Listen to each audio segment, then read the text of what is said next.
Good morning. I found a solution to my haircut, so we won't be switching over to a podcast just yet. Good news. I do want to share two pieces of scripture with you this morning. The first one's in the book of Luke. We're going to look in chapter 23. It's kind of a follow-up from what we talked about yesterday. Yesterday we talked about Jesus praying, the gravity of the situation of him dying and being tortured, all that was weighing on him. He was asking God to relieve him of that duty, essentially. He said, but not my will, yours. And we'll see where God's will led him. Chapter 23, we're going to look at verse 46.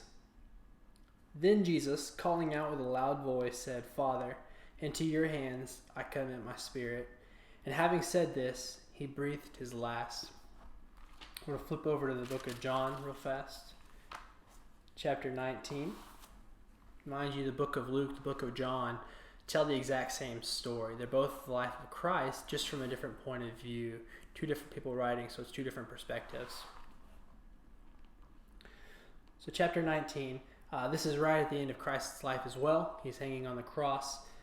Several ladies surrounding him had actually just gave him some, they put a sponge in some wine, and they were able to sponge it to him, sour wine, just to help him with his thirst. So this picks up right after that happened. Verse 30. When Jesus had received the sour wine, he said, It is finished. He bowed his head and gave up his spirit. So what we see is that Christ, being faithful to God's will, doing what God had intended, led him to death, led him to a terrible death, rather, being tortured, being ridiculed. And the people that he came to save turned their backs on him and put him on the cross. It's a very difficult thing to even think about or try to put yourself in the situation. It's very difficult to comprehend. But Christ still willingly did that for us.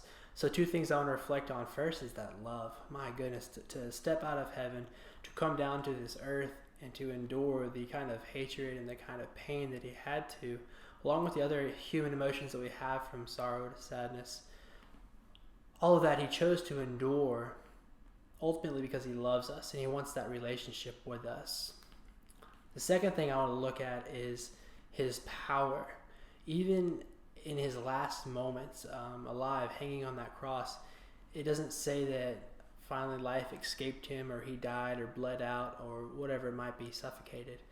It says he offered up his spirit. He said in the book of Luke, he tells God, I offer my spirit to you. And then in John, it says, it is finished. He hangs his head and gives up his soul. So he's even powerful in death to give up his own spirit. And as we'll read later, we'll see that not only is he powerful in death, but he's powerful to be resurrected. He's the only person to ever resurrect himself, and we're going to see more of his power. But two things I want you to look at is first, how much Christ loves us and how powerful he is. Let's reflect on that today. Anyway, I hope you guys are doing well. Hope you have a good day, and I'll see y'all tomorrow.